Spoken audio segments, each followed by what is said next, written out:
আসসালামু আলাইকুম। কুল্লু নাফসি যায়িকাতুল মাউত। প্রত্যেক প্রাণীকে মৃত্যুর স্বাদ গ্রহণ করতে হবে।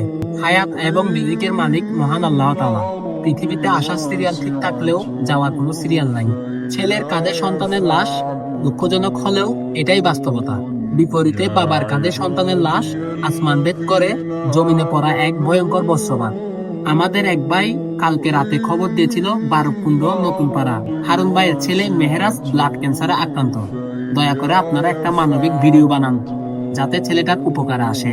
তারপর আমরা ওর সম্পর্কে সবকিছু জেনে শুনে প্রস্তুতি নিয়েছিলাম সোমবারে ভিডিও বানানোর, যেন আমাদের উসিলায় ভিডিওটা কোনো সহৃদয়বান ব্যক্তির কাছে পৌঁছায়, যেন এই বিশাল চিকিৎসার দায়িত্ব কেউ বহন করে।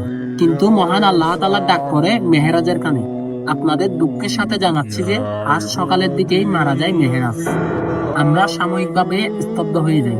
মেহেরাজের জায়গায় হয়তো আপনার আমার ভাই বা ছেলে থাকতে পারত। আল্লাহ হারুন ভাই এবং তার পরিবারকে ধৈর্য ধরার তৌফিক দান করুক। সর্বশেষ মৃত্যু আল্লাহর ইচ্ছায় হয়। জীবন এক অনিশ্চিত ভ্রমণ। পৃথিবীর কোনো ধন সম্পদ আপনার মৃত্যু সঙ্গী হবে না, আপনার নেক আমল ব্যতীত। প্রভু, আমাদের কত অহংকার, তাও আমাদের ধন সম্পত্তির উপর লোভ। সময় থাকতে আল্লাহর কাছে ফিরে আসে।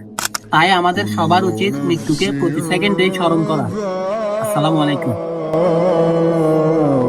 ذائقة الموت ثم